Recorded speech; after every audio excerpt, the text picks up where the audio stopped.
They say the desert remembers everything, the blood, the footsteps, the broken promises left under its Sunday. I used to believe that was just talk from dying men. But the older I got, the more I realized the desert does remember. It remembers you until there's nothing left but dust and bones to prove you were ever here. I was one of those ghosts, walking under a sky so wide it could swallow a man whole. By the time I reached Silver Mesa, New Mexico territory, I'd already lost most of what made me human. The war had taken the rest. My hands still smelled of smoke and gunpowder even when there wasn't a weapon in sight. My name was Elias Thorne, but names don't mean much out here. Folks remember the scars more than the man. The road into town was nothing but a scar itself, a thin line of wagon ruts carved through miles of broken earth. A vulture circled above me, the only thing that still believed I was worth watching. My horse had died 2 days before. I left him under a juniper tree and kept walking. You don't mourn too long out here. You just keep putting one boot in front of the other until the noise in your head goes quiet. By the time the town rose from the heat haze, my throat was raw and my boots felt like coffins. Silver Mesa wasn't silver, and it sure as hell wasn't a mesa. Just a handful of shacks clinging to the edge of nowhere, one church without a bell, 2 saloons, and a jail that looked like it was holding itself prisoner. That evening, I had a single silver dollar left, 1 coin worn smooth by time and sweat. I wasn't saving it for whiskey or salvation. I just liked the weight of it, the sound it made when I flipped it in my palm. Something alive in a world that wasn't. I stood outside the Dead Lantern Saloon, watching light spill through its warped windows. Fiddles screeched, men shouted, and someone laughed too loud. The kind of sound that tries too hard to prove it ain't afraid of the dark. I pushed through the bat wings, swallowed by smoke and sweat and piano noise. The saloon in Silver Mesa was called the Dead Lantern, though there was nothing dead about it, just the kind of life that burns too hot and ends too fast. The piano was out of tune, the laughter mean, and the floor sticky with yesterday's sins. I walked in slow, the way you do when you've got nothing left to lose and too much silence in your head. The air smelled of spilled whiskey, cheap perfume, and gun oil. The kind of blend that sticks to your clothes longer than regret. Men looked up from their cards, sizing me like cattle. I wasn't worth much. Dust on my boots, coat torn at the shoulder, hat brim low enough to hide the eyes. But one man at the back wasn't looking at me. He was dragging a girl forward with a rope. Her hair was black as a thundercloud, long and tangled, her hands tied before her. She didn't fight, didn't speak, just looked at the crowd with a fire that made men uncomfortable. She was Cowboy Apache, that much I knew from the way her chin lifted, proud even when bound. The slaver, Harlan Pike, had the kind of grin that made you want to break teeth. He slammed his boot on the table and called out, "One night with the Redbird, highest bid takes her." Laughter roared. Coins clinked. Words I'd heard 100 times, maybe more. But something in the way she stared steady, fearless, cut right through me. She looked at me once, and it was like standing too close to lightning. She wasn't pleading. She was daring. Daring every man in that room to remember he still had a soul. Most of them looked away. I didn't. I don't know why I moved. Maybe because I'd seen too many people chained. Maybe because I was tired of walking away. I pushed through the stink and noise, laid my last dollar on the table. 1 coin. The room fell quiet enough to hear the wind scratch the windows. Pike blinked, then sneered. "Ain't much of a bid." "It's enough," I said. "For what?" "For her to never see this place again." A few men laughed uncertainly, waiting to see who would throw the first punch. None did. Pike's eyes narrowed, weighing madness against profit. Finally he shrugged and tossed the rope at my boots. "Fine, preacher. She's yours for $1.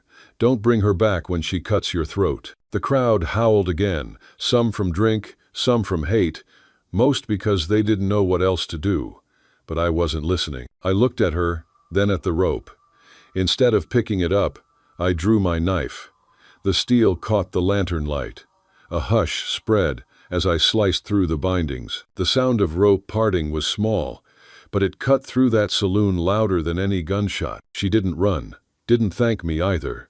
She just stood there, rubbing her wrists, staring at the knife now in her hands. Her eyes flicked to mine, measuring, not grateful. I nodded once and turned toward the door. "You can walk wherever you want," I said. "Just don't walk behind me." The door swung shut behind us, and the desert swallowed the noise. Outside, the wind smelled of dust and rain that never came. The street was empty except for the moonlight bleeding off the tin roofs, and a stray dog sniffing at an old boot. I heard her footsteps a few paces behind me anyway. She followed, not because she trusted me, but because the world behind her was worse. We walked until the town lights faded to ghosts. The night stretched forever, cold and watching. My boots crunched over dry weeds. Somewhere in the dark, a coyote cried, and it sounded like a prayer for the lost. When we stopped, I built a small fire from mesquite twigs and gave her half my canteen. She didn't drink right away, just watched me. Her eyes were old eyes, older than mine. "Why did you buy me?" she asked finally. Her English was careful, shaped by anger more than accent. "Didn't buy you," I said. "Bought a chance to see someone walk free." She frowned, suspicion sharp enough to draw blood. "And what do you want from me now?" "Nothing," I said. "But if you plan to kill me for it, wait until I'm asleep. I'd rather not see it coming." Her gaze didn't waver. For a moment, the fire cracked between us like judgment. Then she turned away, drawing her knees close, eyes fixed on the stars. The silence stretched long enough to grow roots. Crickets rasped in the brush. The fire popped. I could hear my heartbeat louder than the wind. Later that night, I woke to the sound of sand shifting. The moon was silver bright, painting her face pale. She was standing over me, the knife in her hand. I didn't move. Just said quietly, "If you're going to do it, aim for the neck. Quicker that way." She froze. Her breath hitched. I saw the tremor in her wrist. Then she lowered the blade. "You're strange, white man," she whispered. "Strange keeps me alive." Her mouth twitched, not quite a smile, not yet forgiveness. She tossed the knife beside me and sat down, not close, not far. The firelight climbed the curve of her cheek and turned her eyes to molten copper. We stayed like that until the fire died, the silence between us heavier than any chain. When dawn came, she was still there. She'd braided her hair, cleaned her face in the creek, and looked different. Not soft, not safe, but alive again. The first light caught the horizon, bleeding red through the dust. I stood, stretched the ache from my back, and watched her watching the Sunday. "Where will you go?" I asked. "West," she said. "To the mountains. My people once hunted there." I nodded toward the open desert. "Then I'll walk a ways with you." Her eyes narrowed. "I did not ask you to." "I know." For a second, something almost like humor flickered across her face. Then it was gone. She adjusted the strap of her knife and started walking. The sun rose like a wound across the desert, red and unforgiving. Each step sent little storms of dust swirling around our boots. Behind us, Silver Mesa shrank into the horizon, already forgetting our names. We didn't speak again that morning. But when the wind picked up, I could hear her footsteps beside mine, steady, certain, alive. She never walked behind me again. If you enjoy the story, hit that subscribe button right away. And if you don't, then just hit the like button anyway, to keep more Wild West love stories coming. We rode the silence west. The kind of silence that chews through your thoughts and spits out ghosts. Weena Redbird didn't talk much. She kept her eyes on the land, reading it the way I used to read a Bible verse I no longer believed in. The tracks of jackrabbits, the twist of a windblown twig, every sign meant something to her. To me, it was just the desert trying to remember us. There's a sound the desert makes when the sun starts to die. Not wind, not breath, but a kind of sigh, as if the world itself is too tired to keep going. That's the sound we walked in. No horses, no wagons, only our feet and stubbornness. My boots were splitting at the seams, my ribs still tender from the war and from the miles since. She never complained once. On the second day we found a dry riverbed, a vein of cracked clay where once water had run. She built a small fire out of mesquite roots and roasted something small and lean, jackrabbit maybe, or snake. The smell was wild and bitter. She didn't offer it. I didn't ask. But halfway through she tore the piece in two and set half by my side. That was her version of peace. We ate in silence. The sky deepened to iron blue, then to black. Coyotes began their sermon to the moon, and the desert listened. I pulled my coat tighter and leaned against a boulder, watching the flames carve gold across her face. Every motion she made was clean, efficient, born from a life that had learned to waste nothing. After a while she spoke not to me exactly, just to the dark. "This land remembers blood," she said. "It drinks it, but it never forgets." "I know," I said quietly. "I spilled some of it myself." She glanced over, her eyes reflecting the fire. "You are a soldier." "Was," I said. "Now I'm just a man trying to keep walking." That was the end of that. She went still again, like a shadow folding itself back into the night. By dawn, the wind had picked up. Dust crawled through every seam in my coat, every crack in my skin. We moved north, hugging the edge of the ridges where sagebrush clung to life out of pure spite. Every few hours, she'd stop, crouch, touch the ground with her fingertips. I couldn't tell what she read there, tracks, scent, memory, but it guided us better than any compass. When we found the canyon mouth at midday, the sun was high enough to blind. The red rock walls rose like teeth on both sides, narrow and cruel. I'd passed through that cut years ago, when bounty men still hunted deserters for coin. I remembered the smell of death then, and it still lingered, gun oil, sweat, and fear baked into stone. Nothing good ever came from those walls. I stopped at the entrance. "Keep close," I said. She didn't answer, only shifted her knife to her belt and nodded once. Her face was unreadable, but her shoulders were set the way a fighter's are expecting trouble. We entered the canyon. The light dimmed, the heat trapped between the cliffs. Even the wind held its breath. The echoes of our steps came back at us like someone following. Halfway through, the air changed. It always does before violence. A faint tang of oil, of iron. My fingers brushed the butt of my Colt before my mind caught up. Then came the voice. Look what the dust blew in. 3 of them stepped out from behind the rocks. Their coats were torn, badges long since peeled off. One had a scar from ear to jaw. Another wore a necklace of what looked like dried ears. The leader grinned, teeth brown as tobacco. "Heard there's good money for redskins brought in breathing. You two just saved us the trouble of hunting." "Oh." I stepped forward, hand hovering near my Colt. "She's not for sale." The man chuckled. "Ain't up to you, preacher. $10 says she looks better screaming." He reached for his rifle. I didn't let him finish. My gun cleared leather and fired twice, fast as breath. The one with the necklace dropped first. The second shot went wild, splintering rock by my head. "Run!" I shouted. Weena didn't. Not at first. She froze like she'd seen this picture before, the kind where every ending bleeds. I yelled again, and then she moved, vanishing into the cut between boulders. The third man came in close, swinging his rifle like a club. We slammed together, my back hitting stone.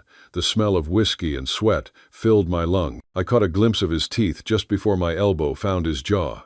The rifle went off between us, flash blinding, sound hollow. When my vision cleared, he was down, and I was bleeding, side ripped open by something hot and cruel. I stumbled deeper into the canyon, firing until the gun clicked empty. The echo chased itself off the walls like laughter from the dead. Then there was just the wind again and the sound of my own heartbeat slowing. I dropped behind a rock and pulled a small oilskin bundle from my coat inside. A knife and a hand-drawn map, nothing more. I set them on the dirt where the trail forked, hoping she'd find them. Maybe she'd make it farther than I ever would. The world tilted. Blood soaked my shirt, thick and sticky. I leaned back against the stone and looked up. The sky above the canyon was a strip of merciless blue, thin as a blade. "At least she gets to keep walking," I whispered. Footsteps, light, careful, not boots, bare feet. "Damn fool," I muttered before I saw her. She came from the shadows with a rifle in her hands, one of theirs. Her arms trembled, but her eyes didn't. The next shot she fired cracked the canyon open. The last bounty man spun and fell, face first into the sand. When the echo faded, she stood still, breathing hard. Then she dropped the gun and came to me. "You came back," I said. My voice sounded like gravel under wheels. "I do not leave people who protect me," she said. Her hands were small but strong as she tore a strip from her skirt and pressed it to the wound. The fabric darkened quick. I tried to laugh and coughed instead. "You were supposed to run." I chose not to. The words hung there, quiet as a prayer. She tied the cloth tight. Face close enough I could see the firelight in her eyes, though there was no fire, only the reflection of blood and sky. Then she sat beside me. Not a touch more, not less. The canyon was still, the kind of still that comes after thunder, when you're not sure the storm is gone or just catching its breath. I should have felt the pain more, but something else had taken its place. Something I couldn't name. Maybe trust. Maybe just the simple relief of not dying alone. We stayed like that until the sun slid off the cliffs and the shadows turned purple. When I finally spoke, it was mostly to keep my eyes open. "You shoot well," I said. She shrugged. "My father taught me. He'd be proud." "Yes." She didn't answer. Maybe pride was a word too small for what she carried. We camped near where the trail widened again. She built the fire this time, hands sure, movements calm. Sparks climbed into the night like lost souls. She heated water in a dented tin cup, dropped in some herbs that smelled of pine and something sweeter. When she offered me water, I didn't take it from her hand. I let her pour it into my palm. Somehow that felt like a promise neither of us dared to say out loud. Later, as I lay half awake, I heard her whisper to the night in her own tongue. A name, maybe. A prayer. The sound was low and rhythmic, like the heartbeat of the earth. The firelight danced over her face, softening the edges I'd only seen sharpened by rage. I realized then that I didn't even know what I'd been saving that last dollar for. Maybe for this. For the chance to see someone like her breathe free air again. The wind sighed through the canyon like a tired god. The stars were bright enough to make me dizzy. Somewhere, a coyote called again, the same voice from Silver Mesa. Maybe, still asking the desert to remember mercy. I drifted off thinking of the sound her name made against the wind. Weena Redbird. It fit the desert, beautiful and dangerous. Built for flight but somehow still here with me. And as sleep took me, I knew one thing clear as the stars above us. The desert might remember everything, but for the first time, maybe it would remember something good. If you like Wild West love stories or Wild West stories, drop a bunch of 1 second and your place in the comments for the Wild West Love channel. Tell me where you're listening from so I don't feel so alone out here. The desert cools fast after blood is spilled. That night, the stars hung low enough to touch sharp as glass and just as cold. The air had that strange silence only the aftermath of violence knows. Every sound, from the whisper of sand to the hiss of the dying fire, felt like it belonged to something older than language. I lay by the flames, my side wrapped in Weena's bandage, the ache dulling under the rhythm of her breathing. She sat across from me, her silhouette cut from shadow and firelight. Her face flickered between worlds, half spirit, half survivor. The desert turned people into both, if they lived long enough. It had been a long time since I'd seen another human without suspicion. Maybe that's why I started talking. "There was a boy," I said. My voice came out rough, cracked by too many dry miles and too many things unsaid. "Back in the war. Georgia, I think. His name was Isaiah. Barefoot. Skin dark as river clay. Eyes like he'd seen too much for 10 years old." That. Weena looked up, but didn't interrupt. She didn't move much when she listened, just the slow tilt of her head, like she was measuring the weight of truth in a man's words. "I found him hiding in a barn after a skirmish," I went on. "He was hungry, shaking, but still proud enough not to ask for food. I gave him water, hid him under my coat when my company passed through. Thought I could save him." The fire popped, sending a small spray of sparks into the night. The smell of burning sage curled through the air, clean and bitter at once. "But they found him. My captain said I was harboring a runaway. They beat the boy until I couldn't hear him cry anymore. Then they told me to watch. I didn't. I fought back. Lost my rank, my rifle, nearly my life. The boy ran. I never saw him again." I rubbed my hands over my face, feeling the grit of old sins. Every time I close my eyes, I wonder if he made it, or if the world swallowed him, like it does everything good. The words hung there, dissolving into the wind. The fire shifted. its glow catching on the curve of her cheek. She was still watching me, but not like a woman listening to a confession, more like someone standing at the same grave. For a long while, all I heard was the wind sliding through the sagebrush. Then Weena spoke, her voice steady and low, shaped by old smoke and older memory. "My father was Rahe Redbird," she said. "He led the Chiricahua when the soldiers came with fire at dawn. I was a child. I saw him die holding his knife against their guns." She didn't blink as she spoke. The firelight painted her eyes in bronze and shadow. "My mother hid me among the rocks. They killed her too. The army burned our tents, our horses, even our songs. After that, I was taken, sold, given new names by men who could not pronounce my own." She stopped, staring into the flames as if they owed her an answer. I told myself I would never bow, never break, but I did. Every day I breathed in chains. I broke a little more. Her hands clenched around her knees. I could see the tremor she tried to hide, the small betrayals of strength learned too young. "You cut my bonds," she whispered finally, "but you cannot cut what lives here." She touched her chest. "I carry it like a stone." For a moment, neither of us moved. The wind sighed through the brush, and somewhere a coyote gave a lonely, laughing cry. I didn't say anything at first. Words felt too small, too clean. Maybe her truth deserved silence. But silence, left too long, starts to rot into guilt. After a while I said, "Maybe you don't cut it. Maybe you just let it wear smooth over time." Her head turned, eyes glinting like iron under the firelight. "You talk like a priest," she said. "I used to pray like one," I answered. "Now I just talk to the wind and hope it listens better than God did." That earned me the smallest smile, not soft, not kind, but human. The kind of smile that says, "You don't understand, but you tried." We sat that way until the fire burned down to coals. Coyotes sang in the distance, their cries echoing off the rocks like mourning songs. Somewhere, an owl called once, then again, as if confirming we were still alive. The desert didn't feel like a grave anymore. It felt like a room, with the door cracked open. Weena reached into her pouch and pulled out something, a feather tied with red thread.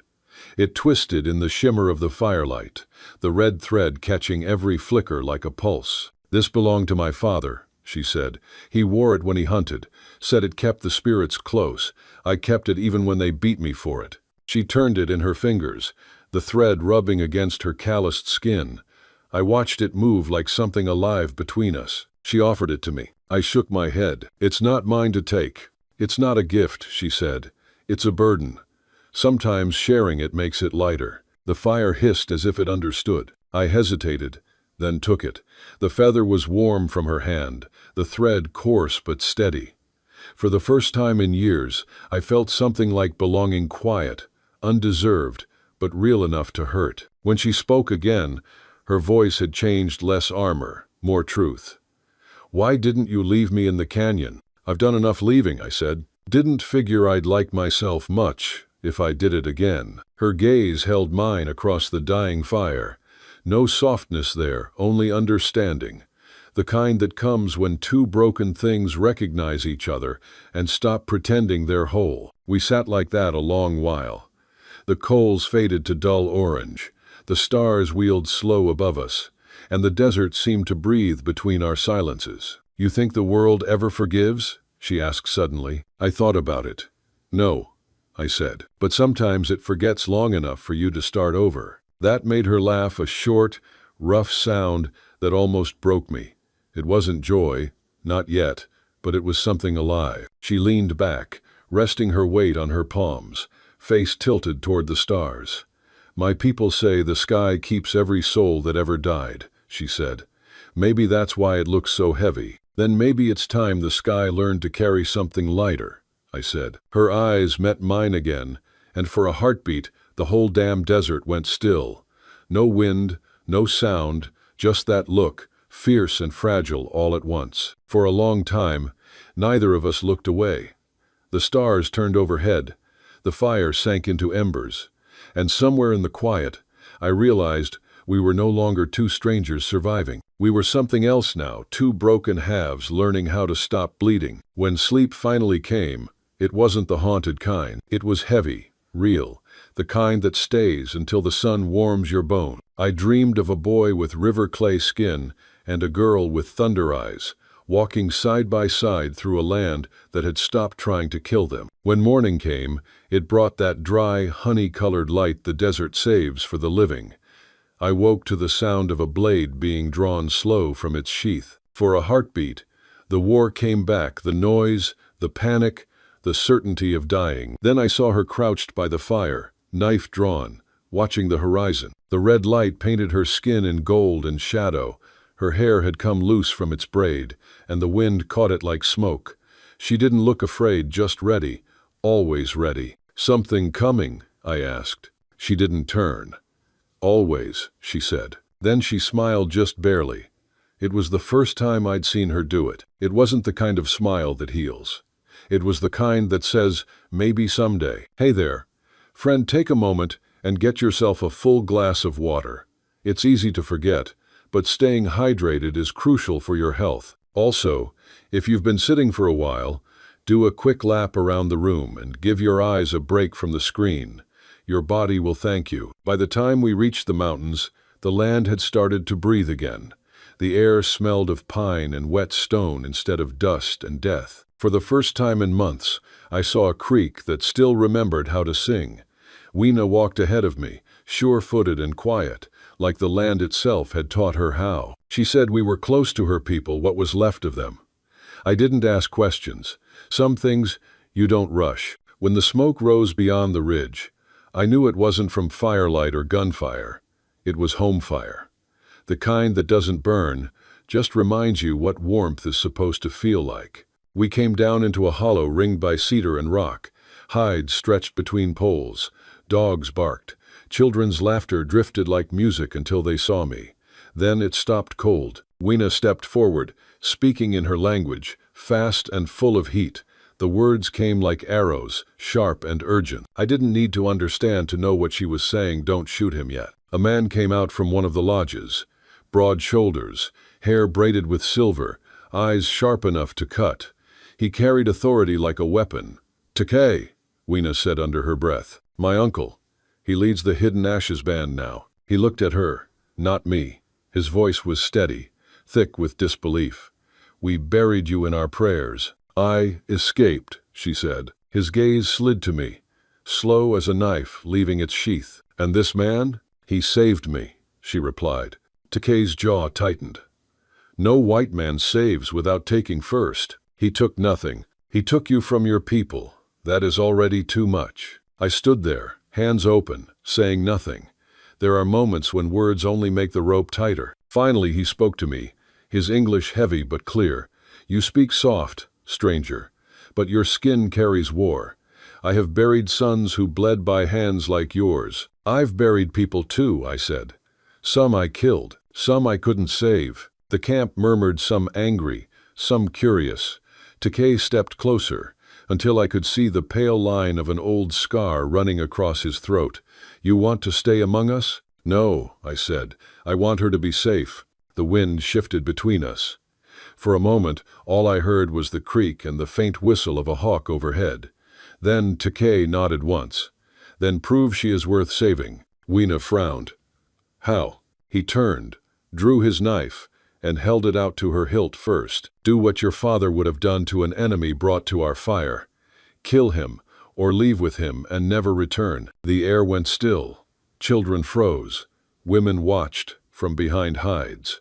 The whole camp seemed to hold its breath. Weena didn't move. She stared at the knife, then at me. Her hand trembled, just slightly. I took a step forward, slow and calm. "If this is the end," I said, "then it's yours to give." She looked at me, eyes full of storm. "You don't beg." "No, I've begged before. Didn't change much." The camp closed in tighter, the sound of feathers and leather whispering in the wind. "You are not my enemy," I said softly.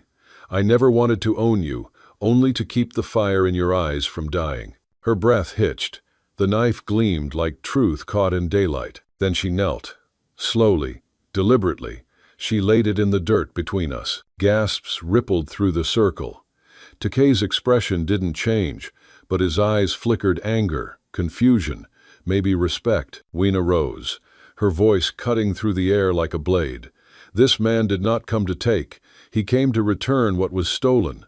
He gave me my choice, and I choose not to kill him. Someone muttered, "He's still white." She turned toward the sound.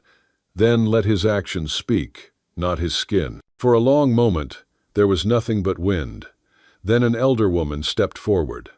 Her hair was white as salt, her eyes like embers that refused to die.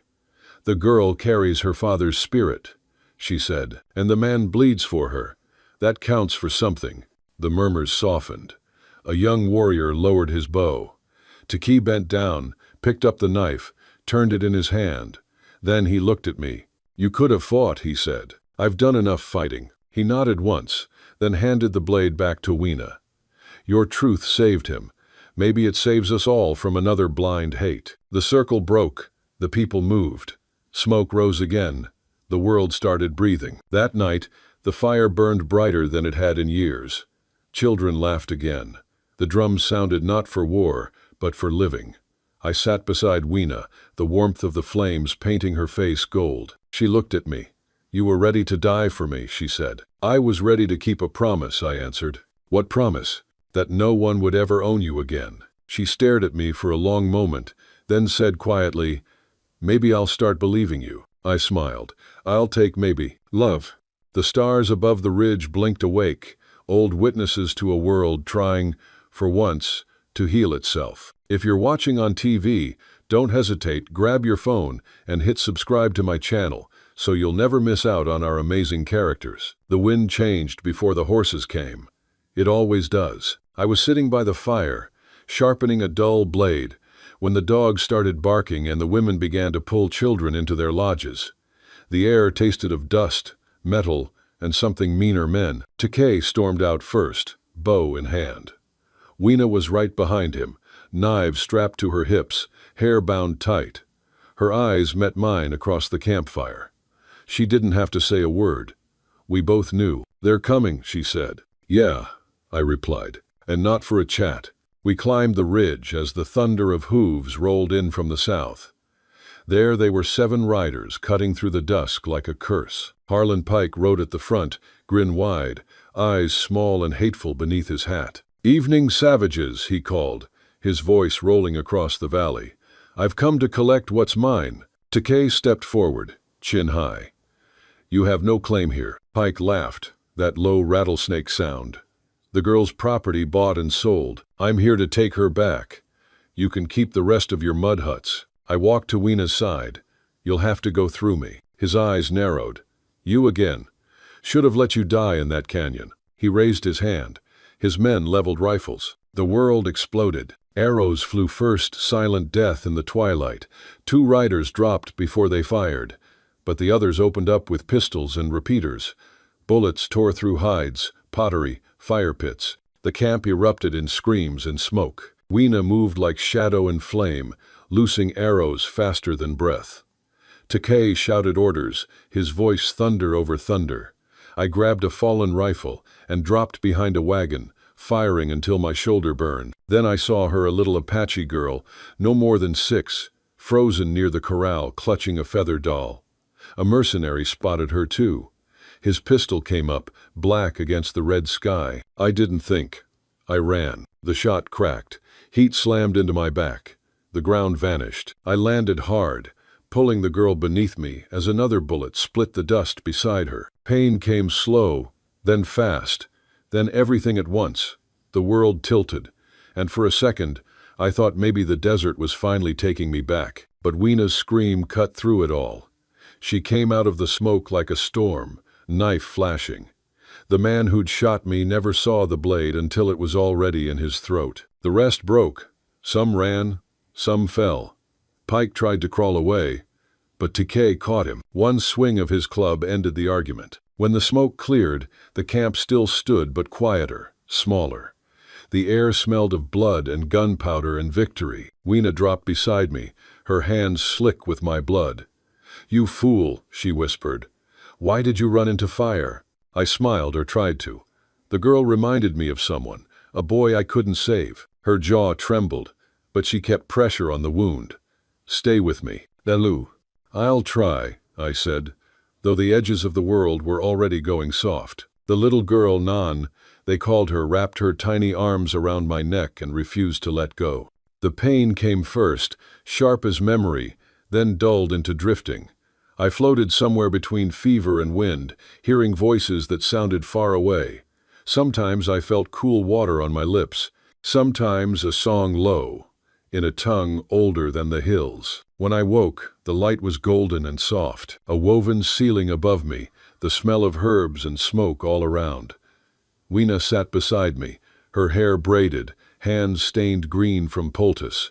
Her eyes were tired but alive. "You were gone for 3 days," she said quietly. "We didn't think you'd wake." "How many?" I croaked. "3 wounded, none dead. You saved the girl." I nodded weakly. "Good trade." She smiled, then small but real. "You're stubborn." "So I've been told." Days turned into weeks. I learned to walk again. Wherever I went, people nodded not with smiles, but respect. In this land, silence means belonging. One morning, Weena led me up the ridge. Below us spread a wide valley, the trail cutting through it like a scar. But there was something new down there. A corral, a well, a rough wooden post with words carved in 2 tongues, Apache and English. "What's this?" I asked. "Our idea," she said. "A resting place for travelers.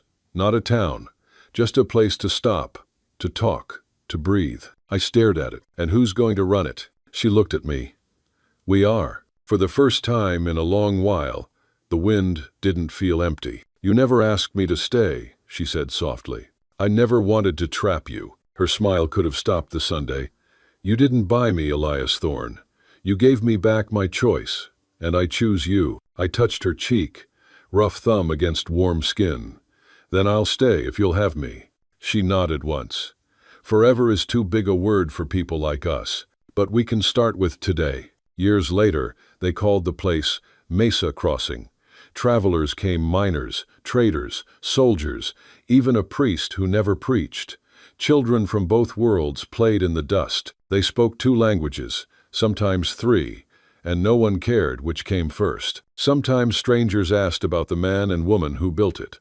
Folks said he'd once spent his last dollar not to buy a woman, but to buy her freedom. Said she'd once walked out of chains and never looked back. I don't know if the desert remembers us. Maybe it does.